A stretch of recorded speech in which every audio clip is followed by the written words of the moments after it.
적용이 되는 겁니다. 그래서 해지가 아닌 유지이기 때문에 해지에 따르는 어떤 별도의 페널티는 없다.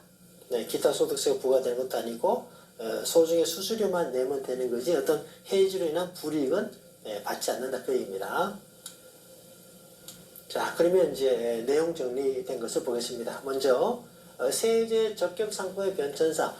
먼저 세제 적격과 비적격이 뭐냐를 구분해 보면은 보험료를 납입할 때, 자, 보험료 납입 기간입니다. 보통 이제 10년 납입 이렇게 하잖아요. 납입 기간에 납입 보험료에 대해서 과거에는 소득 공제를 했는데 지금은 세액 공제를 합니다. 납입 보험료에 대해서 지금 세액 공제를 하거든요. 이게 이제 세제 적격입니다. 납입할 때 세금 혜택을 받는 거죠. 납입할 때 세액 공제 받는 거, 그리고 연금이 개시가 되면은 이제 보통 55세잖아요. 연금이 개시가 된 이후에는 연금과세가 됩니다. 연금과세. 자, 이 기간은 이제 연금과세. 연금과세는 비과세가 아닙니다. 일반 원천징수보다 좀 낮은 세율을 적용하는 거죠. 분리과세율. 이게 이제 세제 적격이고, 세제 비적격은 뭐냐면은 변액연금을 생각하시면 돼요. 변액. 변액연금이나 뭐 일반 저축 상품의 보험을 말하는데, 이거는 그 납입 당시에 세액 공제 혜택이 없고 대신에 10년 이상 요건이 있습니다. 10년 이상 엔드 등등 요건을 채우면은 여기서 비과세가 돼요. 비과세 하는 게 이제 세제 비적격 상품이 되겠습니다. 좀 더 중요한 게 세제 적격이죠. 세제 적격 상품의 변천사를 보면은 제일 먼저 개인연금이었다. 그 다음에 연금저축이다. 그리고 2013년부터 13년 3월 이후로 신연금저축이 적용이 되는데 좀 큰 변화가 있습니다. 신연금저축은요 아주 큰 변화가 있어요. 어떤 변화가 있느냐? 먼저 연령 제한이 없어졌습니다. 그리고 소득공제에서 세액공제를 받겠는데 소득공제, 세액공제 바뀌면서 관할하는 법이 바뀌었습니다. 뭐냐면은 소득세법으로 됐어요. 그전에는 조세특례제한법, 조특법이다라고 했죠. 조특법상의 소득공제 혜택을 받는데 지금은 소득세법상의 세액공제를 받습니다. 소득세법으로 바뀌었습니다. 이것도 사지선다 하나로 반영이 될 수도 있어요. 자, 그리고 이 금액은 똑같습니다. 그 대상 금액은 연 400만원 똑같고요. 분리과세도 좀 바뀌었죠. 5.5% 그러니까 5%에다가 이제 지방세 10% 추가해서 5.5인데 이게 5.5에서 3.3까지 연령별로 좀 낮아지는, 연령이 더 될수록 낮아지는 이렇게 형태로 바뀌었고, 자, 그리고 이제 밑에 것도 말이죠. 기존에는 의무 납입을 10년으로 하고 의무 수령을 5년간 해야 됐었는데 이 바뀌었습니다. 의무 납입이 5년이고 의무 수령이 10년으로 바뀌었습니다. 그것을 잘 들여다보면은 어떠한 공통점을 이해할 수 있냐면은 연금저축에서 신연금저축으로 바뀐 이러한 그 법률 개정의 취지가 이 진입장벽은 낮추고, 즉 18세 이상인데 연령 제한 없죠. 그리고 의무 납입 기간이 10년인데 5년이잖아요. 진입장벽은 낮추고 대신에 연금의 어떤 본연의 기능은 강화하는.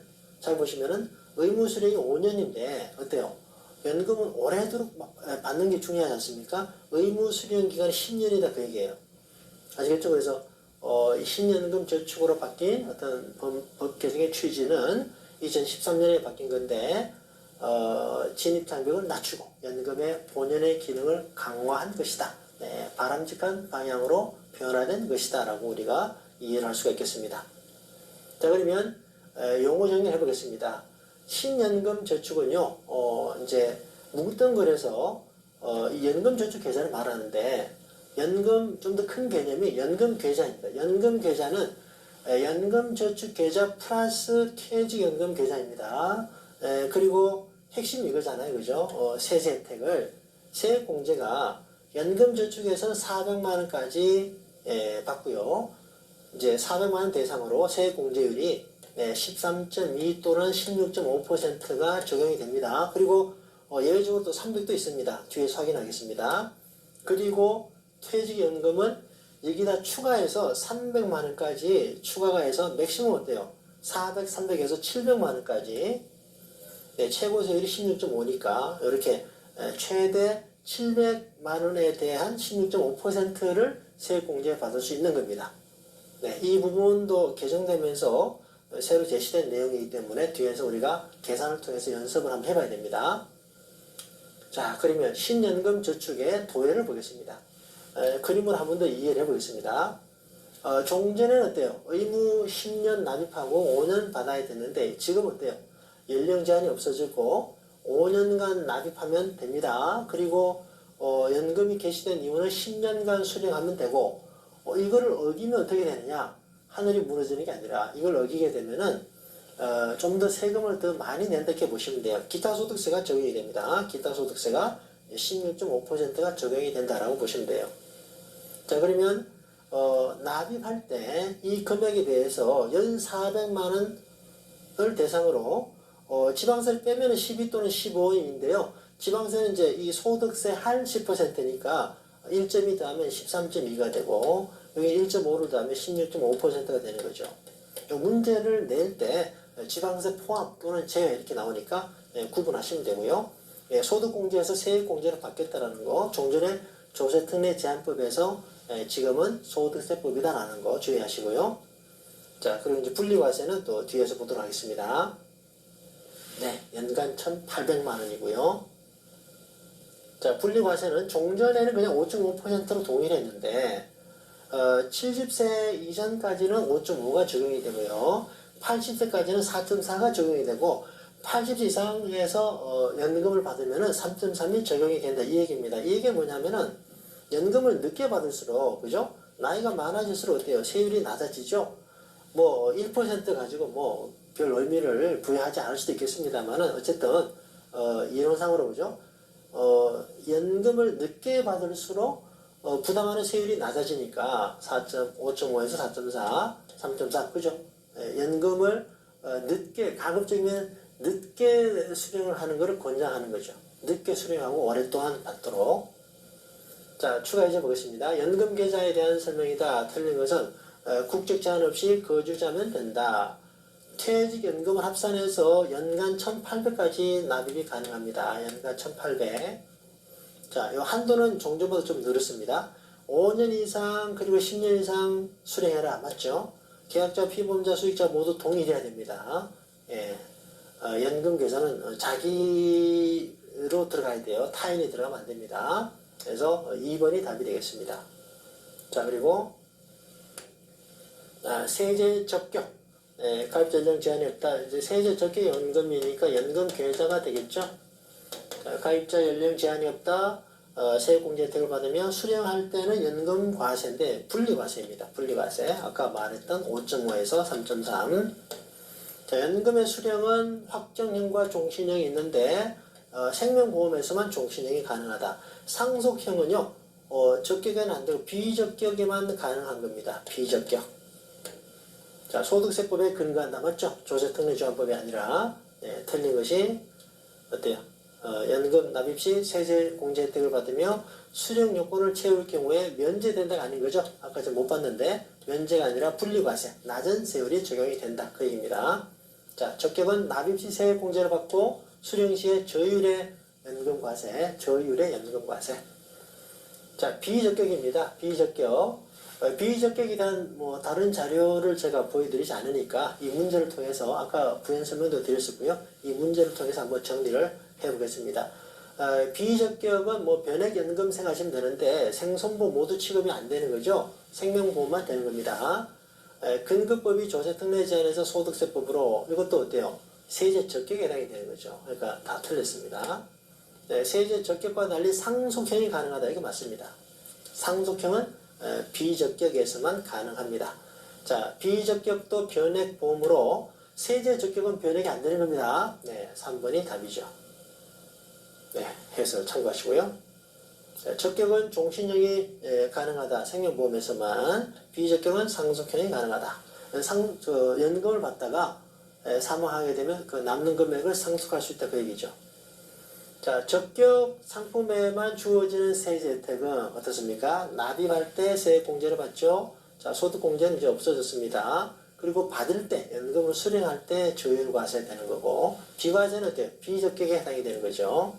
네. 자, 그러면 이제 금융기관별로 한번 보겠습니다. 이제 연금저축계좌이니까 적격을 말하는 겁니다. 보험사에서 받는, 그리고 신탁은행에서 받는 거, 그리고 펀드, 투자회사인데, 자, 봅시다. 생부사, 손부사는 공제, 네, 뭐, 신용공제, 자, 은행이고, 예, 요건 받고요. 이제 공시이율이죠.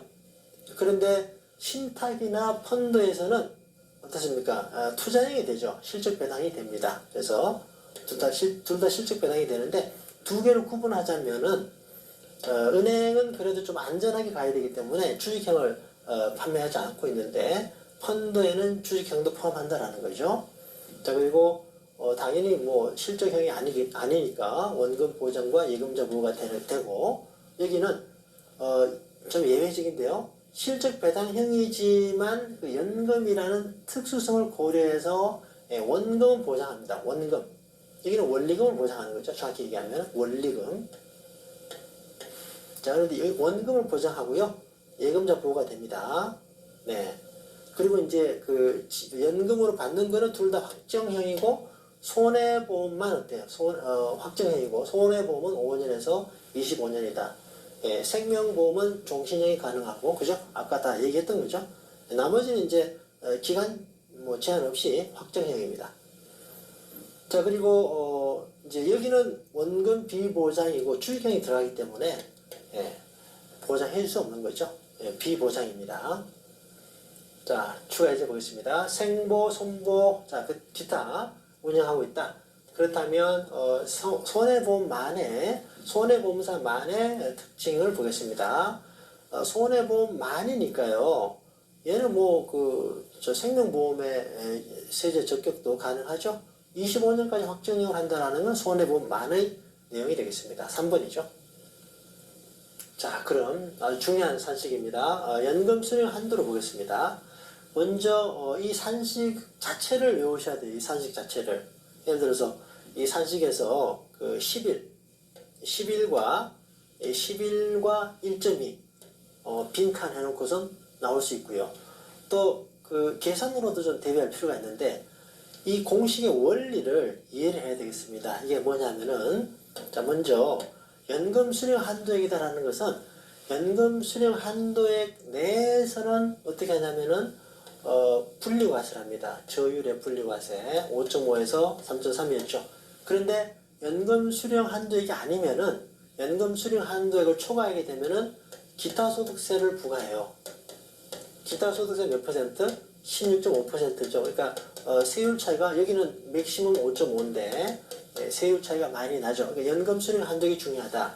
자, 그러면 이제 이것이 의미하는 바는 뭐냐면, 밑에 문장을 봅시다. 연금 수령을 늦게 할수록 좀 더 낮은 세율이, 연금 수령을 늦게 할수록 연금 수령 한도액이 커진다. 이건 좀 이따 보여드리겠습니다. 그러니까 수령 한도액이 커지면 어때요? 세제 혜택을 더 받는 거죠. 자, 이게 어떤 의미인지 한번 더 보겠습니다. 자, 그러면 이 연금 수령 연차는 또 이 자체로 한 문제 나옵니다. 뒤에서 볼 텐데, 자, 예를 들어서 5년 차와 8년 차를 한번 비교해 보겠습니다. 5년 차라면 어때요? 5년 차라면 그리고 이제 계좌 평가액을 3천만 원이라고 합시다. 그러면 8년 차 먼저 볼까요? 8년 차면은 11 빼기 8이니까 3이 되고, 1,000만 원에다가 1.2니까 8년 차일 경우는 1,200만 원이 되죠.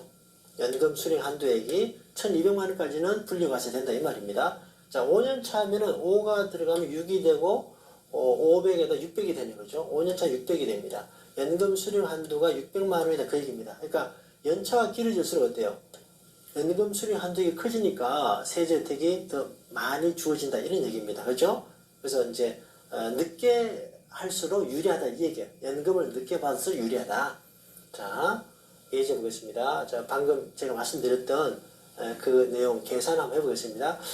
실제 시험에서 이렇게 계산 문제가 나올 것 같지는 않아요. 왜냐하면 좀 많이 어렵고, 그런데 이거를 풀어봄으로써 아까 봤던 이 공식을 확실히 이해하냐 이게 중요하거든요. 이 공식 자체는 무조건 시험에 나온다 봐야 되기 때문에 계산을 통해서 한번 확실하게 이해를 해 보겠습니다. 자, 그러면 연금 수령 한도의 공식이 어떻습니까? 자, 과세기간 개시일 현재 평가액이 6천만 원이네요. 6천만 원. 여기다가 수령 연차가 5년 차네요. 그죠? 11 빼기 5다. 여기다가 1.2잖아요. 자, 그러면 이 한도, 이 연금 수령 한도액이 얼마다? 6천에다가 6에다 1000이 1200이죠. 자, 그런데 5년차 5년차 기준으로 계산하고 5년차에 받았는 금액이 2천만 원입니다. 그러면 어때요? 연금 수령 한도액을 초과해서 기타 소득세를 물는 거죠. 그럼 연금 수령 한도액을 초과해서는 기타 소득세 부과된다. 그러니까 기타 소득세 대상이 얼마예요? 자, 2천만 원에다가 수령 한도 1200을 빼면은 800만 원이잖아요. 그죠? 800만 원에다가 지방세 포함되니까 0.165, 16.5%를 곱하면 되겠습니다. 그죠? 뭐 아주 어려운 것도 아니죠. 이해하고 나니까. 그러면 이제 800에다가 16.5를 곱하게 되면은 132만 원이 되겠습니다. 아시겠죠? 네. 자, 산식. 연금 수령 한도액을 먼저 계산해야 되고, 그래서 이 공식을 계산해보면서 우리가 확실히 외울 수 있다. 그 얘기입니다. 그리고 이제 800만 원은 연금 수령 한도액을 초과하니까 어떻게 된다? 기타 소득세가 부과된다. 그죠? 이렇게 이해하시면 됩니다. 자, 그럼 이제 아까 말씀드린 대로 분모에 들어가는 연차 계산. 이거는 이 자체로 한 문제가 나올 확률이 매우 높습니다. 제가 시험 봤을 때 나왔으니까요. 자, 그러면 연금 수령 연차 계산에서 그 요건이 이겁니다. 가입 후 5년과 55세를 동시에 만족시키는 겁니다. 자, 기본적으로 연금 세제 적격에서 연금은요 55세에 개시되는 게 일반적인데 여기다가 and 가입 후 5년의 요건을 추가하는 거죠. 그러니까 가입 후 5년과 55세를 만족시키는 것이 1년차가 됩니다. 자, 예를 들어 보면은 43세에 10년 남으로 가입하고 60세 연금을 개시한다면, 자, 그러면 먼저 1번을 봐야 되거든요. 43세 가입 후 5년이니까 43세 플러스 5 하면 어때요? 48이잖아요. 근데 55세니까 이 경우는 어때요? 55세가 1년차가 되는 거죠. 맞죠? 55세가 1년차가 되고 그 다음에 60세의 경우는 이렇게 계산하면 됩니다. 60 빼기 55에다 1을 더하면 돼요. 이게 양편 넣기 방식인데, 그럼 이제 60에다가 55를 빼면 5인데 1을 더하면 6년차. 이게 맞아요. 6년차. 그런데 이 원리가 어떻게 되냐면은, 자, 55세부터 카운팅이 되는 겁니다. 55세 1년차. 그러면 60세이니까요. 60세 개시한다면, 자, 여기서 이제 1, 2, 3, 4, 5, 6이 되거든요. 양편을 다 넣는다라고 해서, 포함시킨다라고 해서 양편 넣기라고 하는 겁니다. 양편 넣기. 은행에서 이제 한 편 넣기냐, 한쪽만 쓰게 되면 한 편 넣기고요. 양쪽을 넣으면 양편 넣기인데, 이제 은행에서 이런 거 얘기 잘 안 해줍니다만은 예금을 받을 때는 한 편 넣기로 이자 계산해주고, 대출할 때는 양편 넣기로 계산합니다. 응? 네. 자, 그런데 어쨌든 연금 수령 연차 중요하고 이렇게 계산하시면 돼요. 그러니까 요거를 충족하는 연도가 1년차고 나이가 1년차고 그 다음에는 양편 넣기로 계산하면 되겠습니다. 자, 52세 10년 납입으로 하고 연금 수령을 65세 시작한다면, 자, 그럼 먼저 납입 후 5년과 55세의 그 요건을 한번 봐야 되죠. 그러니까 52세에 플러스 5, 57이죠. and 55를 만족하는 거니까 어때? 57세잖아요. 그죠? 57세가 1년 차다 그 얘기입니다. 나왔죠? 자, 그러면 그 다음에 두 번째 65에다가 57을 빼고 양편 넣기니까 플러스 1로 가야 된다 그 얘기죠. 이렇게 하면 됩니다. 손가락으로 하지 마시고 여기 제일 빨라요. 네, 57, 8, 90 이렇게 하지 마시고, 자, 양편 넣기를 하시면 어때요? 8에다가 1을 더하면 9년 차가 되겠죠. 답이 잘못 체크됐습니다. 답이 다시 해보면, 자, 52세 플러스 5, 납입 후 5년 and 55세를 만족하는 것은 and니까요 57세가 되고, 자, 두 번째 65에다가 57을 빼고 플러스 1. 바로 9년차가 되겠습니다. 이제 모의고사 그 책에 보시면은 답이 이렇게 체크되어 있을 거예요. 9년차입니다. 9년차. 추가 예제가 있나 봅시다. 해설 나오죠? 양편 읽기 주의하시면 되겠습니다. 자, 40세 10년 납입으로 가입하고 58세 연금을 개시한다 그러면 어때요? 40 플러스 5와 55세를 만족하는 것이 1년 차인데 어때요? 55세 사는